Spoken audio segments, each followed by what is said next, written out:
So, hello, welcome back, guys, to another trade recap. So, today we're going to be doing the trade recap of 2nd February 2026. The trade I had taken yesterday. It was a perfectly a setup, and I had executed everything perfectly, and there was no mistake from my side. There was no mistake from the market side as well. Okay, so quickly, I will explain everything, whatever happened in the trade. Okay, so going into the day, you will see this 1 hour time frame. We was directly inside the range of we was in discount area. Okay,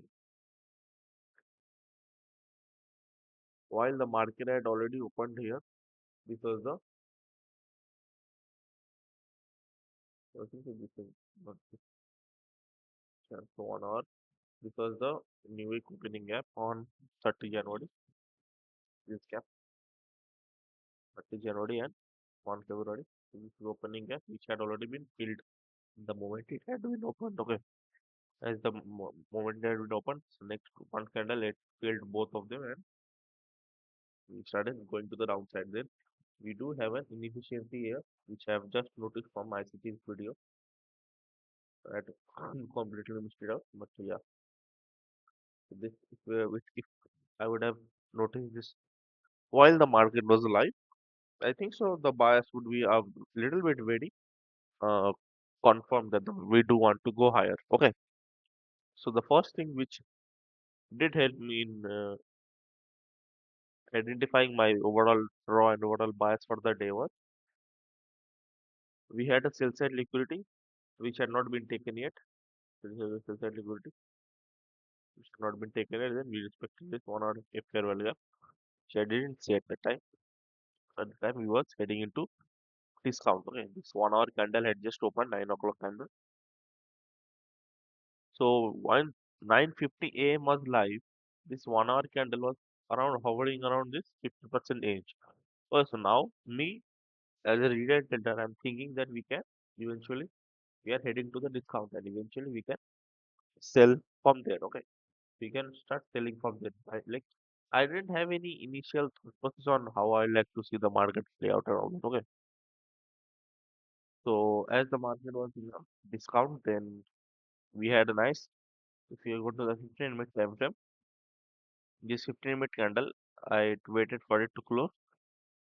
So that closed in 9:45 a.m. and it ran through the 30-minute FVG and we got a solid close in the to the upside and also we ran over the 30 Jan volume imbalance. Okay, which gave me a more confidence that we would like to see higher prices. And then my next PDRA, which was available, was this 1 hour fair value gap, which was also very much respected in 30 Jan. As you can see, we didn't have any candle closure in that. So yeah, that was my overall target for the day. And when I went into the lower time frame,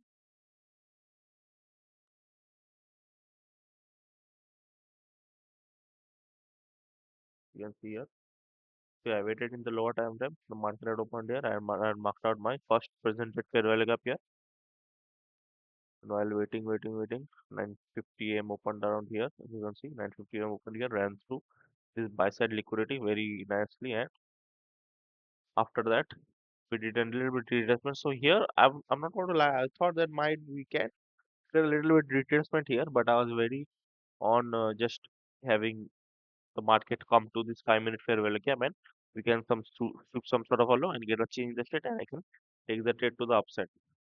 There would have been the technically expansion model, but since that didn't happen, we started going from here. Then we had a news on 10 a.m. 10 exactly 10 a.m. The ISM manufacturing. The news didn't do shit. Okay. I was expecting the news will come to here and we can support this low and 5 minutes inside the 5 minute fair value gap, then we can head to the upside. But that didn't happen. And after that, we got to change the state here. And I had executed my trade there. This is a continuation model. This is a like very easy trade. Like I didn't have to think and all that. Like what should I do? What should I not do? Like my target was higher. The market gave a nice change in the state here. This is the thing that after the candle had closed here, then I had taken the entry. So this candle I had not taken the entry yet. As the candle closed above this high, this candle body, then I had taken my entry there and rided the way.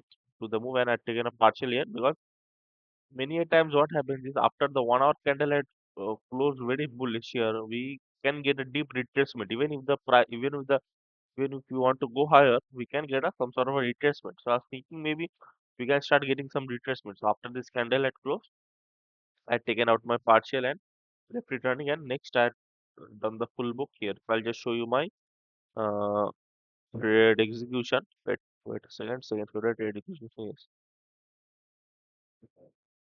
this is the trade execution. I've already uploaded the video. I've forgot to.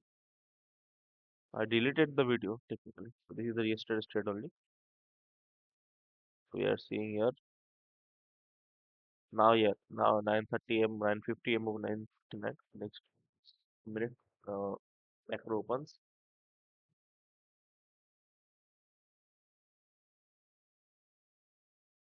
Next minute, macro opens. Then we got a nice move into the downside.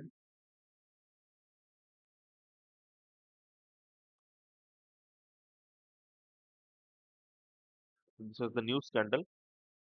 It didn't have any reaction. I was expecting a little bit. Red folder new. We have a little bit more reaction, but that didn't happen. Okay, I'm waiting here. I think we have already 10 a.m. So then we got a momentum to the upside and out. Definitely, technically, the 1 minute if you see, 1 minute change the state is here. Okay, 1 minute change the state is here. So this is technically valid for me to just enter here since you got a nice closure here. This could have also be valid here. This was a trade. This would have been what? One, two, three exactly. But when I went to the 3 minute time frame, then I had taken my deal at that time. Okay, first my stop loss was here, then I reduced it to here after the trade started going in my direction. Okay. So if I go to 3 minute time frame, you see here the 3 minute fair value gap had been respected here. So which was a plus point that the market wants to keep going higher because many a times we don't get a deep retracement, which I've personally noticed going into this new year. That if you want to keep going to the upside or keep going to the downside, we don't have so much of a deep retracement. Okay. If the 3 minute would have been broken, then most likely we would expect price to come to this 5 minute fair value gap or even come to tap the 30 January volume imbalance or there was a big 15 minute fair value gap opened up here. So many people was expecting prices to come to this 15 minute gap. I had seen a couple of recaps yesterday, not yesterday, today only I had seen. So yeah, that was the overall plan of the trade. And if you see 3 minute, this was 3 minute change in the state here. I had considered the 3 minute change in the state. I didn't consider 1 minute change in the state because if we can sometimes reject this and come to the round side. This can be a form of manipulation and we can have give a retracement. But I didn't do that. Let the 1 minute close above the 3 minute change in the state and then I had taken my entry there and took out partial and got the full trade. It was very quick, not quick. I'll say like it was very no much of a thinking went into the trade because everything was executed perfectly from my side. Okay. So that was the trade. I could have left the trade running because my overall draw was here, not here. But even this relative equal high, but I didn't do that. I just took my part of the pie and left it. Okay, so that was the overall trade. Everything did work out nicely. Yeah, that's it for this trade recap.